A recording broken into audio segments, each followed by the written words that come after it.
Hello student, आज हम देखेंगे इलेक्ट्रिकल हीटिंग पे कुछ एमसीक्यू। ठीक है, इसमें मैंने लगभग 14-15 आपको एमसीक्यू इसमें बता रहा हूँ, तो समझते जाएंगे। ठीक, सबसे पहला क्वेश्चन है आपका, गैस तापन की दक्षता कितने प्रतिशत होती है। ठीक है, अच्छा एक चीज़ आप इलेक्ट्रिक हीटिंग समझते हैं, मतलब किस काम में आती है। जैसे किसी धातुओं को गलाना, उनको हार्डनिंग करना, टेम्परिंग करना। टेम्परिंग मतलब मृदुकरण। ठीक है, सरफेस हार्डनिंग करना, वेल्डिंग करना। ठीक है, बहुत सारे काम हैं। और घरों में जैसे खाना पकाना भी, वो भी आपके एक इलेक्ट्रिकल हीटिंग के ही थ्रू है। घरों को गर्म भी करना, सुखाना आदि सब कुछ ही है। ठीक है, तो मतलब यहाँ पे पूछ रहा है गैस तापन की दक्षता कितने प्रतिशत होती है। सोचो आप लोग।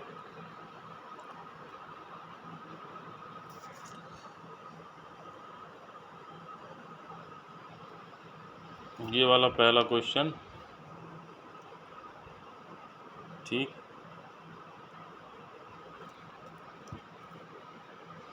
ये तो देखिए मैं बताऊं आपको। वैसे इन इलेक्ट्रिक हीटिंग की जो एफिशिएंसी होती है वो तो हाई होती है। इनकी मोस्टलियों की 75 से 100% होती है।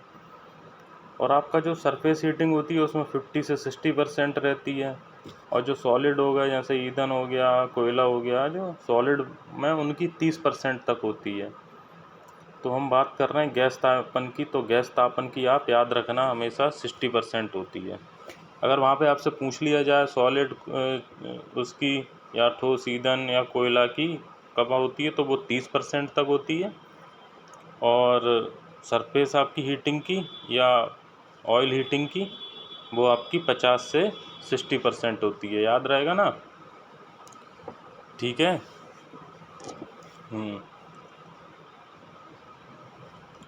और अब फिर आपका दूसरा है अति तापन, मतलब ओवर हीटिंग से कैसे बचा जा सकता है।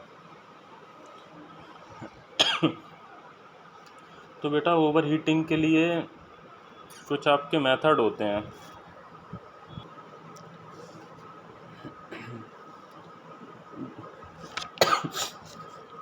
जैसे उसमें मशीनरी में कुछ ऐसा सिस्टम या ऐसा कुछ लगा रहता है, या चिमनी होगी, या उसमें आपका जो भी हो ऑटोमेटिक मशीन्स होंगी। ठीक है, तो यहाँ पे आपके हैं स्वनियंत्रण, ऑटोमेटिक कंट्रोल, रिमोट कंट्रोल, जल संचरण द्वारा। जल संचरण मतलब जल को भर के किसी चीज़ को फ्लो करा के ठंडा किया जा रहा है। तो हम वो चीज़ तो बिल्कुल गलत, ये तो आपका बिल्कुल गलत हो गया। ठीक है, तीसरा वाला ऑटोमेटिक कंट्रोल से हो सकता है। आर्टिफिशियल इंटेलिजेंस यूज करके उसमें चिप फिप लगा के हम उसको कर सकते हैं। ठीक है, और रिमोट कंट्रोल के द्वारा भी कर सकते हैं। आपने देखा होगा, मतलब कुछ इलेक्ट्रिकल उसमें तो एक कूलिंग का अगर उसमें ऑप्शन रहता है। ठीक है, जैसे मान लो कोई भी चीज़ है, मशीन हीट हो जाती है, तो उसका कंट्रोल एक अलग से रिमोट में भी बटन होता है, और एक कहीं ऑटोमेटिक ही होता है जो एआई के थ्रू अपने आप होता रहता है। तो मतलब ये देखो, दोनों ऑप्शन ही ऊपर वाले दोनों सही हैं, तो आपका कौन सा सही हो जाएगा, इसका चौथा सही हो जाएगा लास्ट, स्वनियंत्रण और रिमोट कंट्रोल द्वारा। ठीक है, क्योंकि ये हैं जो इनका परिचालन व नियंत्रण अत्यंत आसान होता है। सही है। अब आपका तीसरा क्वेश्चन है, निम्न में से कौन सा ऊष्मा स्थानांतरण की विधि नहीं है, मतलब मेथड ऑफ हीट ट्रांसफ़र। ठीक है, अगर मेथड ऑफ हीट ट्रांसफ़र आपने पढ़े हो तो 3 टाइप के होते हैं। कंडक्शन मतलब आपका संवहन, ये हो गया। और दूसरा आपका संयन मतलब कन्वेक्शन, वो भी है यहाँ पे दे रखा है। और तीसरा आपका होता है रेडिएशन मतलब विकिरण, वो भी दे रखा है। ठीक है, आपके ये 3 मेथड हैं। सबसे पहले संवहन क्या होता है आपके, इसके अंदर जो ट्रांसफ़र होती है हीट, वो एक अणु से दूसरे अणु तक होती है, मतलब कम ताप से अधिक ताप वाले सिरे तक। ठीक है, अरे मतलब उल्टा बोल गया, अधिक ताप से कम ताप वाले सिरे तक। ठीक है, ये कब तक प्रोसेस चलती रहेगी आपकी कंडक्शन में? जब तक पूरा टेम्परेचर आपका बराबर ना हो जाए। ठीक, अब बात करते हैं कन्वेक्शन मतलब संघनन की। इसमें आपका जो ऊष्मा का ट्रांसफ़र होता है वो द्रव तथा गैसों में अणुओं के चालन के द्वारा होता है। ठीक है, इसमें आपका एक अणु से दूसरे अणु संवहन में, संघनन में आपका द्रव तथा गैसों में अणुओं के चालन द्वारा। ठीक है, और आपका रेडिएशन समझते हैं? रेडिएशन ऊष्मा की तरंगों द्वारा एक स्थान से दूसरे स्थान तक। ठीक है, मतलब ये तरंगें जो होती हैं आपकी गर्म किए बिना ही एक स्थान से दूसरे स्थान तक ऊष्मा को स्थानांतरित करती रहती हैं। ठीक है, और इनके बीच में जो आते हैं, मतलब मान लो जो भी बाधा उत्पन्न करने वाले पदार्थ हैं वो सब भी आपके गर्म हो जाते हैं। तो इसका आपका ऑप्शन कौन सा सही हो जाएगा फिर? निम्न में से कौन सा ऊष्मा स्थानांतरण की विधि नहीं है? तो आपका क्या हो गया? ये आपका ये प्रेरण हो गया, ये वाला। ठीक है, मतलब ये वाला हो गया आपका आंसर सही। ठीक, अब है नीचे आपका चौथे क्वेश्चन की ओर चलते हैं। कौन सी विधि में ऊष्मा का स्थानांतरण द्रव व गैसों में अणुओं के चालन द्वारा एक स्थान से दूसरे स्थान तक होता है? तो भी मैंने बताया था कंडक्शन मतलब संवहन में एक अणु से दूसरे अणु। ठीक है, पर कोई भी पदार्थ के अंतर मतलब। ठीक है, और संघनन में मैंने क्या बताया था? संघनन में ही तो बताया था आपको, द्रव और गैसों के अणुओं के चालन के द्वारा। ठीक, तो आपका ये संघनन मतलब कन्वेक्शन, ये हो गया। ठीक है, अब नीचे आ रहा प्रतिरोध तापन कितने प्रकार के होते हैं। अब ये इसको समझने के लिए सबसे पहले आपको ये पता होना चाहिए वैद्युत तापन का ही क्लासिफिकेशन, इलेक्ट्रिकल हीटिंग का क्लासिफिकेशन क्या है। तो उसके बहुत, एक आपका प्रतिरोध तापन मतलब उसका रेजिस्टेंस हीटिंग होती है, एक प्रेरण तापन होता है इंडक्शन हीटिंग, एक वैद्युत आर्क तापन होता है इलेक्ट्रिक आर्क हीटिंग, परावैद्युत तापन होता है डाई इलेक्ट्रिक हीटिंग, और आपका ये सूक्ष्म तरंग तापन होता है माइक्रोवेव हीटिंग। इलेक्ट्रॉनों की बौछार द्वारा तापन होता है इलेक्ट्रॉन बम्बार्डमेंट हीटिंग, और उच्च आवृत्ति भंवर द्वारा तापन होता है मतलब high frequency eddy current heating. ये सब आपके किसके टाइप हैं? इलेक्ट्रिक हीटिंग के क्लासिफिकेशन। ठीक है, अब बात करते हैं आपकी प्रतिरोध तापन की। तो प्रतिरोध तापन आपका दो टाइप का होता है, एक तो प्रत्यक्ष प्रतिरोध तापन मतलब जैसे बोलते हैं डायरेक्ट रेजिस्टेंस हीटिंग, और दूसरा प्रत्यक्ष मतलब इनडायरेक्ट रेजिस्टेंस हीटिंग। ठीक है, मतलब आपका जो प्रत्यक्ष है इसमें दो इलेक्ट्रोडों के माध्यम से हम हीट सप्लाई कराते हैं, मतलब दो इलेक्ट्रोडों को मीडियम लेके उस पदार्थ के अंदर विद्युत धारा प्रवाहित की जाती है जिसे हमें गर्म करना होता है। ठीक है, इसलिए इसे प्रत्यक्ष प्रतिरोध तापन कहते हैं।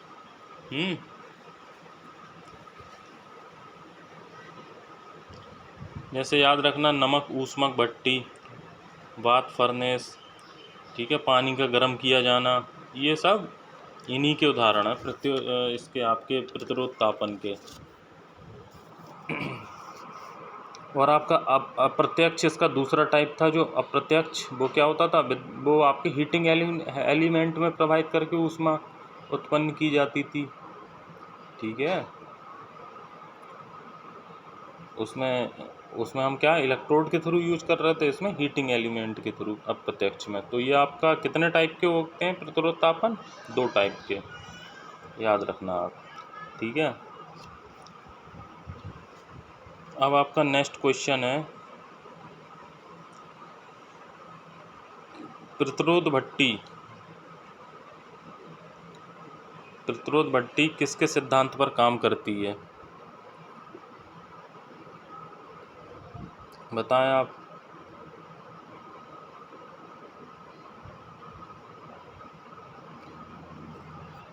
प्रतिरोध भट्टी किसके सिद्धांत पर, मतलब आपका रेजिस्टेंस O1। इसमें आप लगा सकते हैं प्रत्यक्ष भी, आपको अभी मैंने बताया, अप्रत्यक्ष भी बता दिया, वैद्युतार का भी आगे आएगा तो बता दूंगा।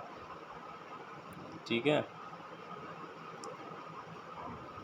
थोड़ा सोचें आप लोग। अब देखो वहाँ पे आपके इलेक्ट्रोड तो होते नहीं हैं, हीटिंग एलिमेंट होते हैं। तो हीटिंग एलिमेंट में किसके थ्रू हो रहा था, अप्रत्यक्ष प्रतिरोध तापन में हो रहा था आपका, अभी बताया था मैंने जस्ट। ठीक है, क्योंकि इन भट्टियों में आपका हीट ट्रीटमेंट ऑफ मेटल, ठीक है, जैसे मान लो ये आपको बेकिंग ऑफ पोट्री, मतलब आपको मिट्टी के बर्तनों को पकाना है, कुकिंग ऑफ फूड्स, खाना बनाना है, सुखाना है आपको, ठीक है, ड्राइंग इत्यादि इत्यादि में यूज किया जाता है। और जो भट्टियों में जो एलिमेंट होता है वो एक मतलब फिक्स ताप पर निर्भर करता है, अपने अपने आप से उसमें दे देते हैं हम। ठीक है, जैसे मान लो हमें 1000 डिग्री सी तक का ताप उत्पन्न करना है, तो ठीक है, तो हमें लेना पड़ेगा 80% निकेल और 20% कॉपर का एलिमेंट। ठीक है, अब मान लो 1500 डिग्री सी का ताप उत्पन्न करना है, तो हमें लेना पड़ेगा आपको प्लेटिनम का एलिमेंट। और 2000 के लिए, 2000 डिग्री सी के लिए हमें मोलिब्डेनम का। ठीक है, और 3000 के लिए ग्रेफाइट का। तो क्या क्या बताया मैंने आपको, 1000 डिग्री सी तक उत्पन्न करना तो आपको 80% निकेल और 20% कॉपर का एलिमेंट की ज़रूरत है। और 1500 डिग्री सी तक ताप उत्पन्न करना तो आपको प्लेटिनम का ज़रूरत है। और 2000 डिग्री सी के लिए किसका, मोलिब्डेनम का। और 3000 के लिए आपको ग्रेफाइट का एलिमेंट। ठीक है, याद रहेगा ना। इनमें से भी आपके बिल्कुल छोटे छोटे क्वेश्चन बन सकते हैं बिल्कुल। ठीक है, तो याद रखें आप इन सबको। और एक चीज़ और, इनका अगर मैं बताऊं आपको, इनका नियंत्रण कैसे करते हैं प्रतिरोध भट्टियों में, जो तापमान टेम्परेचर कंट्रोल कैसे किया जाता है। एक तो एलिमेंट को श्रेणी में लगा दो या समांतर में लगा दो, मतलब सीरीज या पैरेलल लगा दो, एलिमेंट कम कर दो ज़्यादा कर दो। ठीक है, और इसमें एक आपका थर्मोस्टेट व ओवरलोड रिले भी, जो आपकी ऑटोमेटिक कंट्रोल होता है उनमें, थर्मोस्टेट और ओवरलोड रिले। ठीक है, जिनसे वो आपकी सेल्फ कंट्रोल विधि रहती हैं वो। ठीक है, ये आपको समझ में आया यहाँ तक।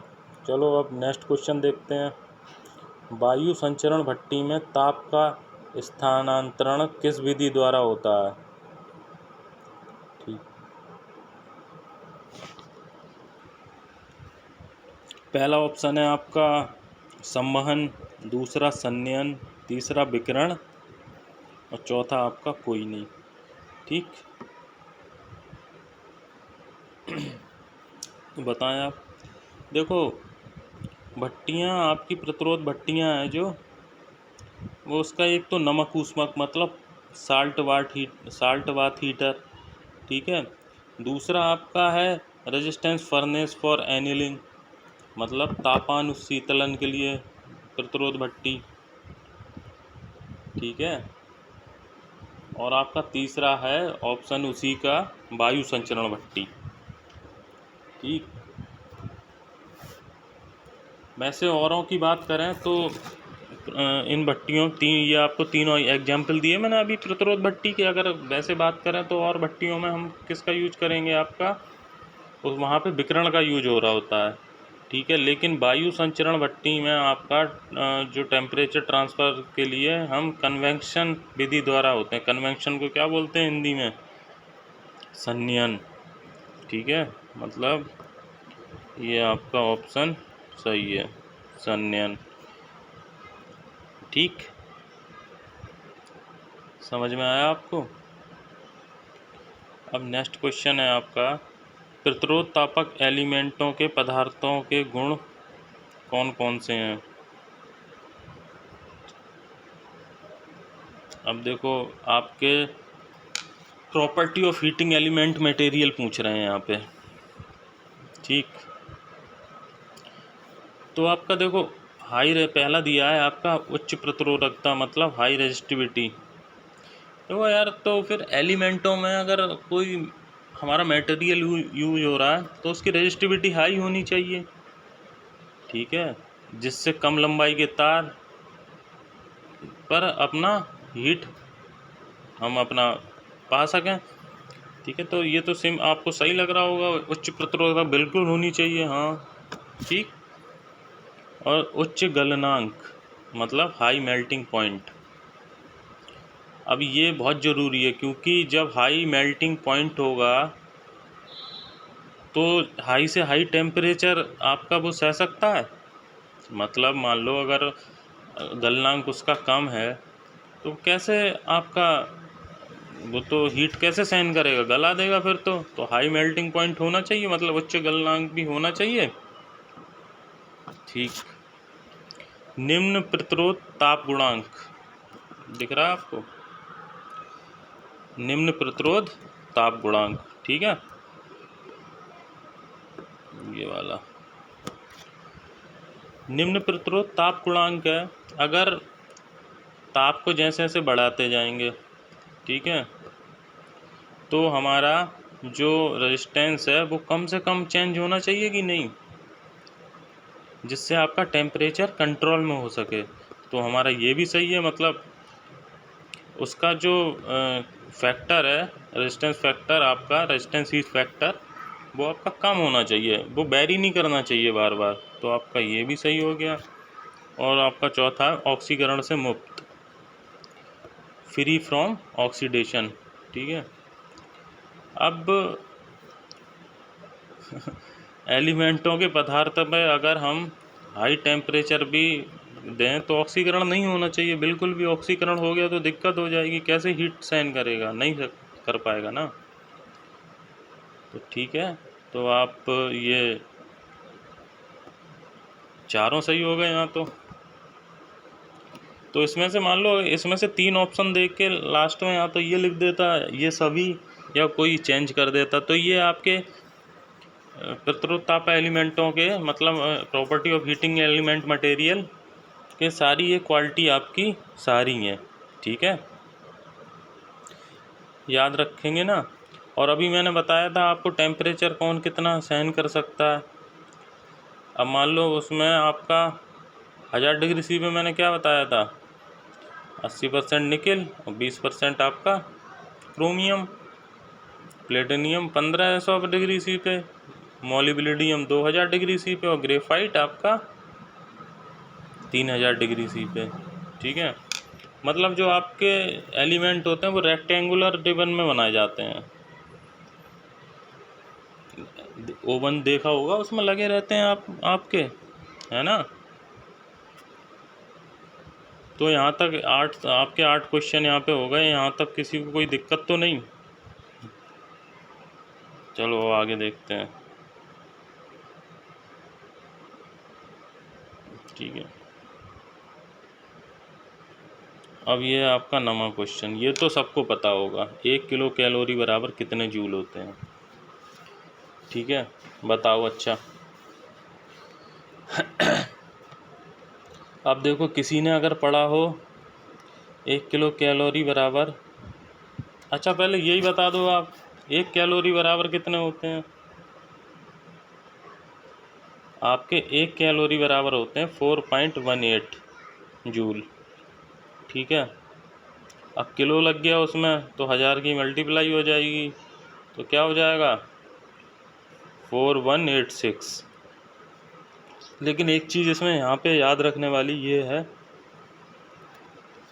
अगर आपके यहाँ ऑप्शन में 4186 नहीं है तो कौन सा वाला सही हो जाएगा? 4200 वाला, सबसे पास वाला, ठीक है।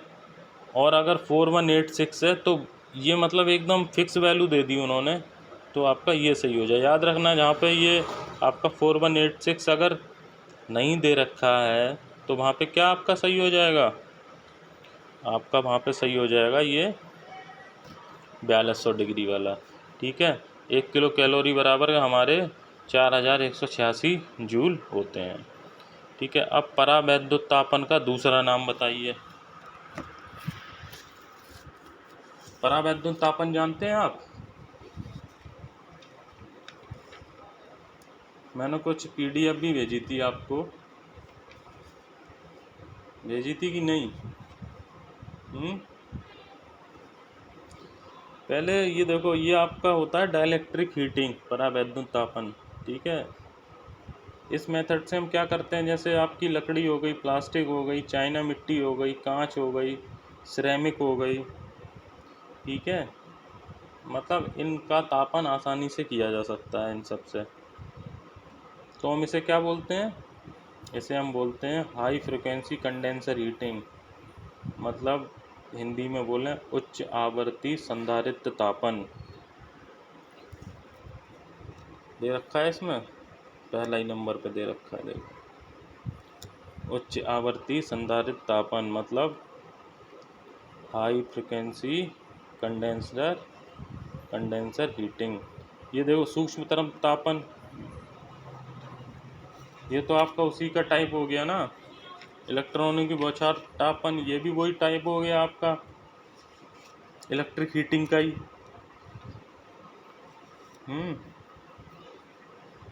ये बाकी के सब ये एक ही टाइप दे रखे हैं, दूसरा नाम कैसे हो सकता है जब इलेक्ट्रिक हीटिंग के आपके परावैद्युत तापन। ऐसे ही अगर मान लो आपको नहीं पता है, जैसे मान लो आपको ये नहीं पता है कुछ परावैद्युत तापन, तो आपको ये पता है, देखो इलेक्ट्रिक हीटिंग के टाइप होते हैं परावैद्युत तापन, सूक्ष्म तरंग तापन, उच्चावर्ती भंवरधारा तापन, इलेक्ट्रॉनों की बौछार तापन।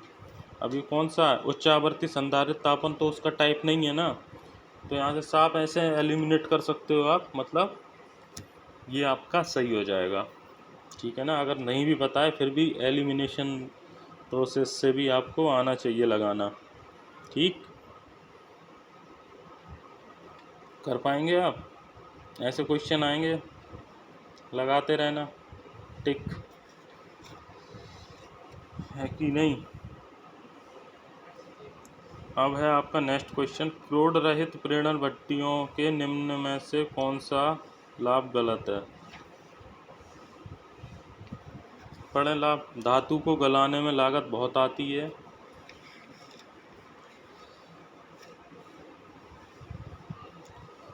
धूल रहित होता है, धुआं रहित होता है। देखो ये भट्टियाँ होती हैं वो तो बिल्कुल सही है, जो आपकी इलेक्ट्रिक हीटिंग है, इलेक्ट्रिक हीटिंग में देखो ना वहाँ पे धूल होती है और ना धुआं होता है, सही है। आपका ये ऑप्शन तो बिल्कुल सही है, और इसमें पूछ रहा कौन सा लाभ गलत है, तो देखो ये दोनों तो आपके कैंसिल हो जाएंगे, क्योंकि धूल धुआं होता नहीं है हमारी इलेक्ट्रिक हीटिंग में, ठीक है, और धूल रहित भी होते हैं, ठीक, और गलने में भी कम समय लगता ही है उनको। जो आपकी क्रूड रेट भट्टी होती हैं, इन भट्टियों में देखो आपको ये पता होगा इलेक्ट्रिक हीटिंग में, ठीक, देखो गलने में भी कम समय लगता है, शुरू से बात कर रहे हैं भट्टियों में, ये एफिशिएंसी इनकी हाई होती है, हाई होती है, हाई होती है, तो गलने में कम समय लगता ही लगता है, तो आपका ये वाला ऑप्शन भी आपका गलत हो गया। तो इसमें कौन सा लाभ गलत है? धातु को गलाने में लागत बहुत आती है, गलत, धातुओं को गलाने में लागत कम आती है, तो आपका ये वाला गलत दे रखा है। अब जैसे ही ये आपको बस एलिमिनेट करने, देखो दो ऑप्शन तो आपको वैसे ही मिल गए, धूल रहित होता है, धुआं रहित भी होता है, और भट्टियों सब पड़ रहे हैं आपकी गलने में भी कम समय लगता है कि नहीं। एलिमिनेशन से भी आप निकाल सकते हो, ठीक है। अच्छा, अब दूसरा है आपका, कौन से तापन में दो इलेक्ट्रोडों के मध्य वायु अंतराल कम करके उच्च वोल्टता प्रदान की जाती है?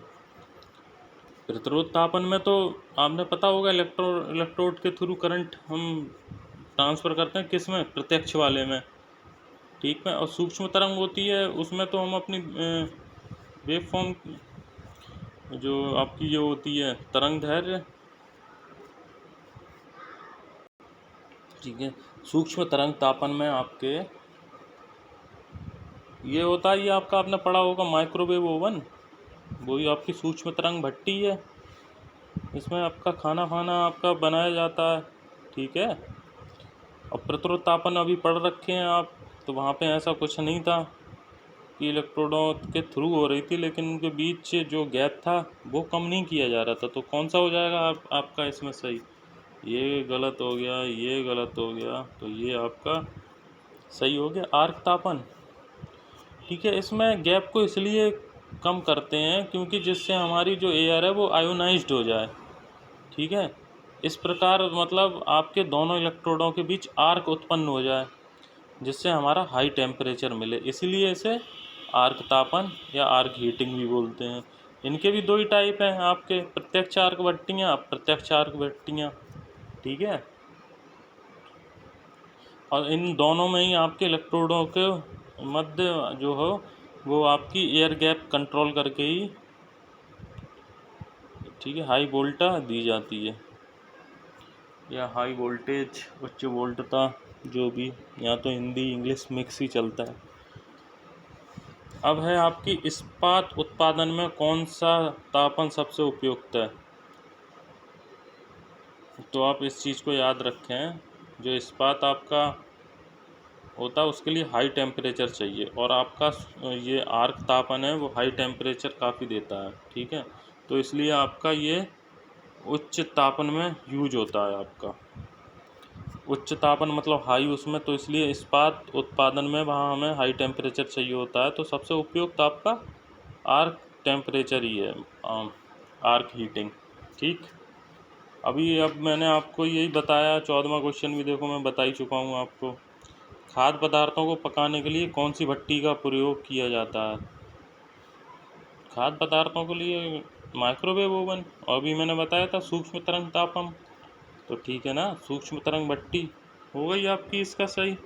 आर्क भट्टी आपकी इंडस्ट्री के लिए हो गई, ठीक है। तो ये गलत है, खाने में आपकी इंडक्शन हीटिंग भी नहीं आती, तो कौन सा सही हो गया यहाँ पे? आपका सूक्ष्म तरंग भट्टी, ठीक है। तो ये 14 क्वेश्चन आप नोट करें इलेक्ट्रिक हीटिंग के। नेक्स्ट क्लास में आपकी लूँगा इलेक्ट्रिक कूलिंग की, ठीक है। उसमें अभी गर्म किया है, अब नेक्स्ट में ठंडा करेंगे, और पढ़ते रहो अपने, ऐसे ही छोटे छोटे बेसिकली क्वेश्चन बनेंगे, ठीक है। मतलब छोटे से कॉन्सेप्ट से बने, कोई फार्मूला आपसे पूछ लें डायरेक्ट या कुछ भी पूछ लें, ठीक है। तो आप थोड़ा ध्यान दें, छोटी छोटी बेसिक चीज़ों पे ज़रूर ध्यान दें, ठीक है। चलो अब नेक्स्ट क्लास में आप क्वेश्चन के साथ मिलते हैं आपसे। Okay, thank you.